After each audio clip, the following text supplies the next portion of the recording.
حبيت أشارككوا اللي حصل معايا. الوضع كان مرعب ومش مريح. تخيل إنك تبقى عارف إن شخص مات من فترة وإنت كنت حاضر موته ودفنته، وترجع البيت تلاقيه بينادي عليك أو حتى قاعد قدامك. بسم الله، نبدأ حكاية جديدة.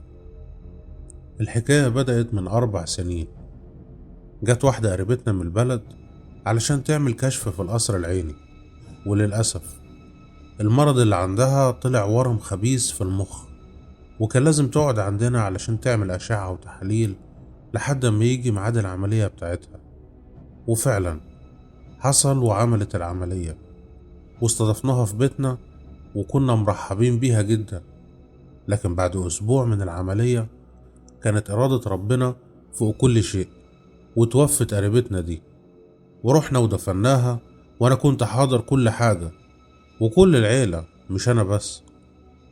وفي اليوم التالت بعد ما توفت قمت بالليل علشان أروح أشرب، وكان كل اللي في البيت نايمين. عديت من قدام الأوضة اللي الست نجية قريبتنا كانت بتبات فيها. هي أوضة صغيرة كده، أمي حطت فيها سرير علشانها مخصوص. وبعد ما عديت من قدام الأوضة وقفت قدام التلاجة أشرب، سمعت صوت الست نجية بتنادي باسمي، وطلبت مني إن أنا أجيب لها مية تشرب. بصراحة الدم نشف في عروقي وحسيت برعشة في كل جسمي. سبت الإزازة من إيدي ومشيت بالراحة وأنا برجع لورا. بصيت على أوضة الست نجية، لقيت الدنيا طبيعية، مفيش حاجة. طردت الوسواس ورجعت نمت. قلت عادي يعني، مجرد تهيؤات وبتحصل. لكن اللي حصل تاني يوم ما كانش تهيؤات. سمعت صوت أختي وهي بتصوت بالليل. جريت عليها، لقيتها منهارة وعمالة بتصوت وتعيط، بتقول إنها شافت الست نجية نايمة على السرير ومرة واحدة اختفت. هديناها، وأنا طبعا سكت علشان ما خوفهاش أكتر، وماما قالت لها إن دي مجرد تهيؤات وهلاوس مش أكتر، والموقف عدى على كده. وبعد حوالي أسبوعين لقيت أخويا الصغير بيسألني: هو الميتين بيطلع لهم عفاريت؟ وانت بتقول كده ليه؟ أصل أنا امبارح سمعت صوت الست نجية بتنادي عليا وأنا داخل الحمام، ولما رحت أوضتها شفتها قاعدة على السرير زي ما كانت بتقعد بالظبط. جريت دخلت أوضتي واستخبيت تحت الغطا، وعرفت إن أختي ما كانش بيتهيأ لها، ده الموضوع بجد. حاولت أطمنه رغم إن أنا كنت خايف. قلت له دي هلاوس علشان الشخص ده بس توفى جوه البيت، وكمان عشان أختنا اتكلمت عن الموضوع ده، فده خلى عقلك الباطن يصور لك حاجات مش موجودة. هو ما اقتنعش قوي بكلامي، بس عداها وراح الدرس، وفضل الموضوع ده شاغل بالي وعقلي.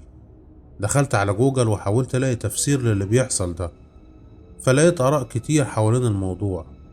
اللي يقول روح الميت، واللي يقول قرينه، واللي يقول عفريت.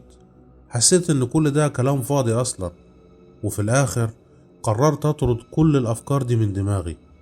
وبقى كل اسبوع او اسبوعين حد يشوف الست نجية قاعدة جوه الأوضة، ويوميا بنسمع صوتها بتنادي علينا أو بتتوجع، أو نسمع صوت حد خارج وداخل من الحمام. تقريبا 4 شهور على الحال ده. كلنا حصل معانا مواقف شبيهة، أنا وأخويا وأختي وأمي وأبويا. ولما أبويا لقى الموضوع زاد عن حده راح سأل شيخ، قال له من الأفضل إن انتوا تبيعوا السرير ده وتشغلوا قرآن في الأوضة دايما، وتطلعوا صدقة على روحها كل فترة. وبسرعة أبويا نفذ كلام الشيخ، وبقى أبويا وأمي بيطلعوا صدقات دايما عن روحها. ومن يومها ما بقيناش لا نسمع صوتها ولا حتى بنشوفها. ولما أبويا بلغ الشيخ بالظروف دي كلها، قال له يمكن لأن هي ما كانش عندها أولاد وعلى طول لوحدها، وانتوا أحسنتوا معاملتها في مرضها، فكانت محتاجة منكم الإحسان بعد الموت. والله أعلم إن كان ده تخمين صح ولا لأ، بس الأهم إن الخير ما ينقطعش، وتواصلوا الصدقات، لأن ده فيه خير ليكوا قبل أي حد.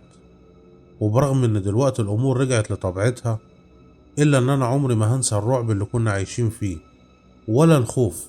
أنا كنت بتمنى إن الليل ما يجيش علشان ما أشوفش شبح الست نجية. ولحد النهاردة لسه مش عارف هل ده شبح ولا قرين ولا ايه بالظبط؟ هل حضراتكم عندكم تفسير لده؟